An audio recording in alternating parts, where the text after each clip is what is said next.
अगर वो कह रही थी पहले ही भाई ये हुआ है तो तुरंत उनको जेल भेजना चाहिए, फिर उन पर इंक्वायरी करनी चाहिए। भाई मोदी जी सारे लोग ऐसे बैठे ही नहीं, अपने बच्चे तो है नहीं है, क्या बच्ची को दर्द समझेंगे? ये तो हम लोग समझेंगे ना जो बीमारी की हालत में भी आए हैं इनको सपोर्ट करने के लिए। ये कहते हैं दूसरी राजनीतिक पार्टियों से, कोई भी रहेगा मीडिया तो पूरी मोदी ने खरीद रखी है।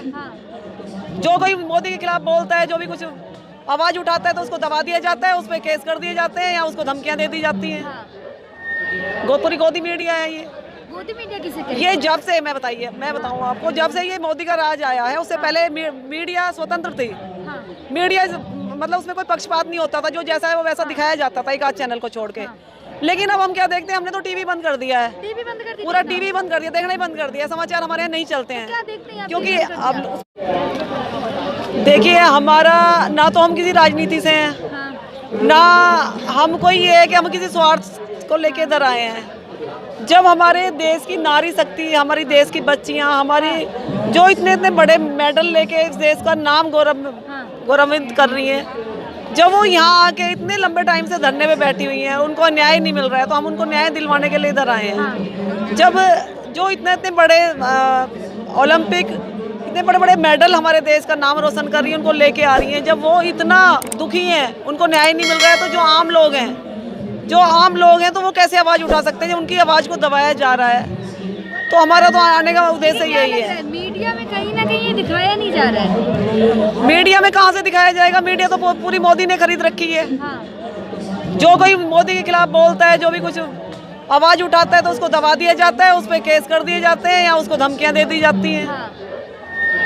पूरी गोदी मीडिया है ये। मोदी मीडिया किसे कहते हैं? ये जब से मैं बताऊं आपको, जब से ये मोदी का राज आया है उससे पहले मीडिया स्वतंत्र थी। मीडिया मतलब उसमें कोई पक्षपात नहीं होता था, जो जैसा है वो वैसा दिखाया जाता था एक आध चैनल को छोड़ के। लेकिन अब हम क्या देखते हैं, हमने तो टीवी बंद कर दिया है, टीवी बंद कर दी, पूरा टीवी बंद कर दिया, देखना ही बंद कर दिया, समाचार हमारे यहाँ नहीं चलते हैं। क्या देखते हैं? क्योंकि अब उसमें देख लेते हैं, यूट्यूब पे देख लेते हैं। रवीश कुमार। लेकिन टीवी बंद क्यों कर दी देखना आपने? टीवी न्यूज चैनल बिल्कुल बंद कर दिया है देखना, क्योंकि उसमें कुछ सच दिखाया ही नहीं जाता है। पूरा झूठ ही चलता रहता है पूरा टाइम। लेकिन क्या लग रहा है आपको, महिला पहलवानों को बैठे हुए इतना टाइम हो गया लेकिन अभी तक इनकी कोई सुनवाई नहीं हो रही, बड़े से पूछताछ की जा रही है? अरे मैं ये कह रही हूँ, ये तो इतने दुख की बात है कि हमारे जो देश के जो मान सम्मान है, जो हमारे देश का मुकुट है बेटियाँ, उनको यहाँ तक आने की नौबत ही नहीं आनी चाहिए थी। अगर वो कह रही थी पहले ही भाई ये हुआ है तो तुरंत उनको जेल भेजना चाहिए, फिर उन पर इंक्वायरी करनी चाहिए। भाई मोदी जी सारे लोग ऐसे बैठे ही नहीं, अपने बच्चे तो है नहीं है, क्या बच्ची को दर्द समझेंगे? ये तो हम लोग समझेंगे ना जो बीमारी की हालत में भी आए हैं इनको सपोर्ट करने के लिए। ये कहते हैं दूसरी राजनीतिक पार्टियों से, कोई भी मुद्दा उठाओ तो ये कहते हैं राजनीति से प्रेरित है, चाहे वो किसान मुद्दा हो। कांग्रेस ने यहाँ बैठाया है। नहीं, मैं ये कहना चाहती हूँ, कांग्रेस ने बिठाया है यहाँ, हमने मोदी को वोट दिए। मैं खुद बोलती हूँ कि हमने मोदी को वोट दिए। अच्छा। और आज हम अपना वोट देने के बाद आज इतना पछता रहे हैं। कहते हैं बेटी बचाओ बेटी पढ़ाओ, इसलिए बेटी बचाओ क्या बताइए? लेकिन मोदी जी से तो आप खफा नहीं है ना, क्योंकि मोदी जी तो लगातार महिला सम्मान की बात करते हैं। मोदी जी महिला सम्मान की बात करते तो आज हमारी बेटियों को यहाँ धरने पे ना बैठना पड़ता। देखिए क्या लग रहा है, जिस तरीके से इस बार विदेश फोगाट ने भी कहा था कि मैंने मोदी जी को ये बात पहले बता चुकी थी, तो क्या लग रहा है, क्या मोदी जी ने ध्यान नहीं दिया? फिर अगर वो मोदी जी ध्यान देते हो, हमारे देश के प्रधानमंत्री हैं, तो क्या ऐसा होता? क्या हमें तो ऐसे लगता है जैसे वो बोलते हैं ना कि सब कांग्रेस का है, ये फलाने का, तो फिर ये सब मोदी की देखरेख में हो रहा है सब कुछ। लेकिन क्या लग रहा है आपको, इन बेटियों को इंसाफ मिलेगा क्या? इंसाफ तो मिलेगा, क्योंकि पूरा ये देखिए, सब लोग तो इधर आते नहीं है, जो घर में भी बैठे हुए लोग हैं ना, उनमें भी आक्रोश है कि जब हमारी देश की पहलवानों के साथ, जो हमारे देश का गौरव है, उनके साथ ये हो रहा है, तो आम लड़कियों के साथ क्या होगा? क्या हम अपने बच्चियों को भेजना पसंद करेंगे? क्या और कोई मेडल आ पाएगा इस तरह से? या हमारे जो नए खिलाड़ी हैं, नई प्रतिभाएं, क्या वो भर पाएंगी? अगर ऐसा हो रहा है बच्चों के साथ, कौन माँ ऐसा चाहेगी कि मेरी बेटी को जाके कोई छेड़े वहाँ पे? बताइए आप। क्या लग रहा है, स्मृति ईरानी चुप है इस मामले में, मूवी देखने जा रही है, लेकिन भैया स्मृति ईरानी का तो आप नाम ही मत लें मेरे सामने। वो तो पक्की नौटंकीबाज, ड्रामेबाज, आगे अब पूरी वो दिखाती हैं। आप लगाइए, नाटकों में काम करती नौटंकी हैं वो। जब 400 का अरे भैया महिला बाहर में जाए स्मृति ईरानी, मेरे को तो आपने स्मृति ईरानी का नाम ही मत लें। नौटंकीबाज हो रहा था पूरी। पहले वो लेके ना, वो सिलेंडर लेके धरना देते थे 300 का, अब 1100-1200 तक सिलेंडर पहुंच रहा है। बताइए आप। लेकिन क्या लग रहा है, स्मृति ईरानी क्यों चुप है?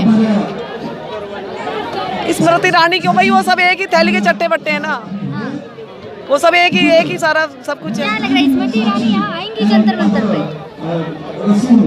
मुझे तो लगता है कि ये आना तो इनको पड़ेगा। मतलब आएंगी स्मृति ईरानी? स्मृति ईरानी का तो मैंने कहा ना, आप नाम ही मत लीजिए। मैं उनको ऐसी लेडीज को पसंद नहीं करती कि महिलाएं यहाँ बैठी हैं। मुझसे उनके बारे में कुछ मत पूछिए आप। मूवी देखने जा रही है ना? मूवी देखने जा रही है स्मृति ईरानी द केरला स्टोरी। हाँ तो जा रही होंगी ना, वो उन्होंने बनवाई है मूवियाँ, तभी तो लड़वाएंगे आपस में। हाँ। जब हिंदू मुस्लिम कराएंगी, जब जाट नॉन जाट करा दिया हरियाणा में, तो जहाँ जिनको जो फायदा मिलता है वो करा देते हैं ये। लेकिन क्या लग रहा है हरियाणा की वही बेटियां हैं जंतर मंतर पे जहाँ से मोदी जी ने नारा दिया था बेटी बचाओ बेटी पढ़ाओ? आप ये बताइए, इन्होंने हरियाणा के अंदर, मैं सरपंच हूँ हरियाणा से, पलवल बिलकनी गांव से। हाँ जी, भारत के इतिहास में पहली बार हम लोगों ने ई टेंडरिंग और ये राइट टू रिकॉल के खिलाफ हमने चंडीगढ़ में धरना प्रदर्शन किया। तो निहत्ते बेचारे जो लेडीज थी ना, उनमें भी लाठी चार्ज हुआ है, सरपंचों पे लाठी चार्ज हुआ है। तो ये किस लिए ये नारा देते हैं ऐसा कि भाई ये तो नारी शक्ति के खिलाफ है। क्या लग रहा है कहीं ना कहीं ब्रजभूषण जी का जो इस्तीफा है वो कर्नाटक चुनाव छोड़ा जाए? देखिए, इनको आके तो हो जानी चाहिए। आज इनकी कितनी 136 सीटों पे जीत चुकी है कांग्रेस। हाँ जी। और यही हाल इनका हर जगह होना है। भाजपा जनता के, हाँ, हर जगह यही हाल होना है, क्योंकि ये तो इनके जो होते हैं ना, जनता के बीच इतना आक्रोश है इस टाइम पे, तो हर जिले जहाँ जहाँ चुनाव होगा, चाहे वो राजस्थान में हो, हरियाणा में हो, यही हाल होना है। लेकिन क्या लग रहा है कर्नाटक में क्या मोदी मैजिक या फिर मोदी जादू चल नहीं पाया? अरे आप ये बताइए, वो जुमलेबाज हैं, उनको झूठ बोलना आता है, उनको खुद भी पता नहीं होता है कि वो बोल क्या रहे हैं, कुछ भी कहीं भी बोल जाते हैं। तो ये झूठ कब तक चलेगा? जनता एक ना एक दिन तो पहचाने। लेकिन हम भी बड़े खुश हो गए, उनके भाषण सुनते थे पहले। आज जब उनका कोई भाषण कहीं चलता है तो चैनल बदल देते हैं। कोई उनकी वीडियो आती है ना यूट्यूब पे, तो हम बदल देते हैं, क्योंकि हमें पता है पूरा झूठ बोल रहे हैं वो। प्रधानमंत्री विश्वास तो होना चाहिए ना? नहीं भैया, हमें बिल्कुल हमारा विश्वास तोड़ दिया उन्होंने। 10 साल में विश्वास तोड़ दिया। 10 साल पूरे होने, हमने भी खुश हो गए, मोदी।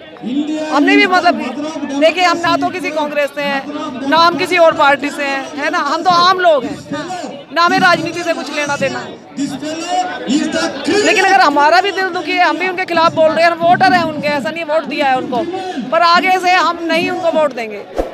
और जनता में बहुत आक्रोश है। सिलेंडर पे भरोसा है या नहीं है? अरे देखिए, जो मध्यम वर्ग की फैमिली हो, तो फिर भी देखो, अभी गरीब लोगों को देखो। भारत जिसकी जो 5,000 जिसकी आय होगी, तो वो कहाँ से फिर कैसे अपने बच्चों को पालेगा, बताइए आप। तो इतना खफा क्यों है आप मोदी जी से खफा क्यों है? तो मोदी जी से खुश हो जाए कि मोदी जी बहुत, वो दिख रहा है ना, वो धरातल में दिख रहा है कितने अच्छे काम किए हैं। वो धरातल में दिख भी रहा है ना कितने अच्छे काम किए हैं उन्होंने।